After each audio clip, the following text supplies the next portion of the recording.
Bro, my man Cody lost the title. Drew McIntyre is the new WWE Undisputed Champion. You'll see me and the boy talk about this at length on Monday. We'll record it Mondays, which means you'll probably see it like Tuesday or something like that. Every fiber of my being, like emotionally, it's like this sucks. Because I'm a Cody fan. And as I say, never a bad time for your team to win the Super Bowl. So I never want to see Cody lose.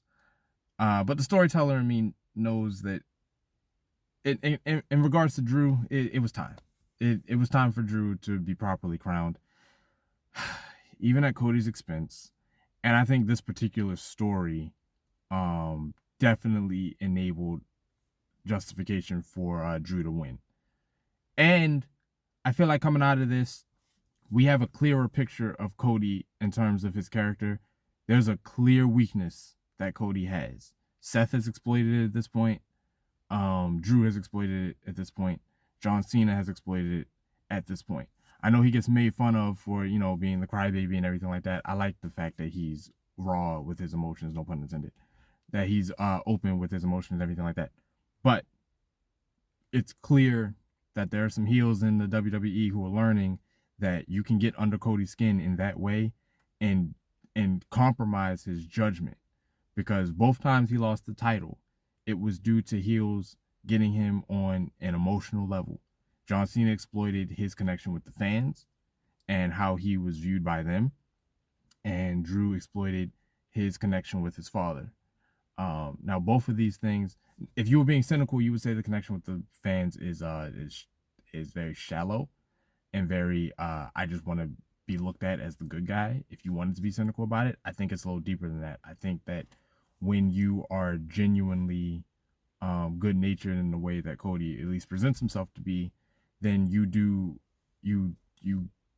have goodwill with the people who are cheering you on, and you want to perform in what you believe is an appropriate way because you don't want to do wrong by the people who you feel have done right by you.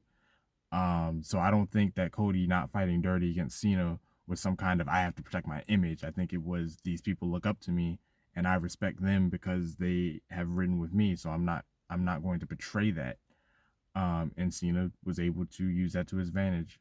And Drew was saying all sorts of crazy stuff about his dad and his wife and everything like that. He's a family man.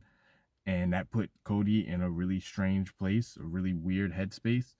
And he took his eye off the ball. Now, granted, there was interference. Jacob Fatu attacked. We don't really know what's up with that. I predicted that Jacob Fatu was attacked by Cody. Now, we didn't get confirmation that that's the case.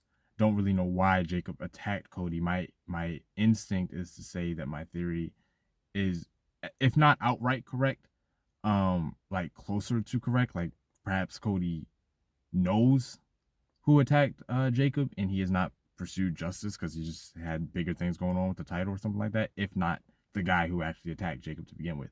The thing that throws a wrench in my theory is that Jacob attacked Drew first. So it would seem odd to me that Jacob would attack Drew if he knew for certain that Cody was the one who attacked him. So we'll see what's up with that.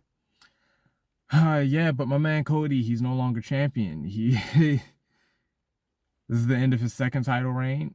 It was cool. I'm not one of those people who was super judgmental on Cody's title reign. I get that people were like, his title reigns were boring. He didn't have interesting opponents. I'm not going to act like his feuds were like amazing. Kevin Owens and Drew McIntyre are definitely the highlight feuds. I think they gave Cody the wrong opponents while he was doing his, his title stuff. That he never really had anything meaningful with CM Punk, Randy Orton, or like those who would challenge him on a more interesting level than just, hey, I want your title. That he didn't really have any major feuds with them. I think that was a bit of a missed opportunity. I think the idea of having to maintain the integrity of all these characters, you can't have them looking weak or anything like that. You have to save them from definitive losses, and you have to do them on these major events and things like that. I do think that kind of pigeonholes you a little bit, kind of ties one hand behind your back. It limits what you can do. So I think you have to address that problem if you want to get these more interesting feuds. Because when you put the title on somebody and you say, well, I'm looking forward to that feud and that feud and that feud, well, you're already kind of you're already kind of without necessarily saying so or realizing you're saying so, you're writing the end of at least one of them just by predicting there'll be more than one. This is what I mean. If you say, all right, Drew has the title now. So if you say, I can't wait to see Drew feud with CM Punk and Jacob Fatu.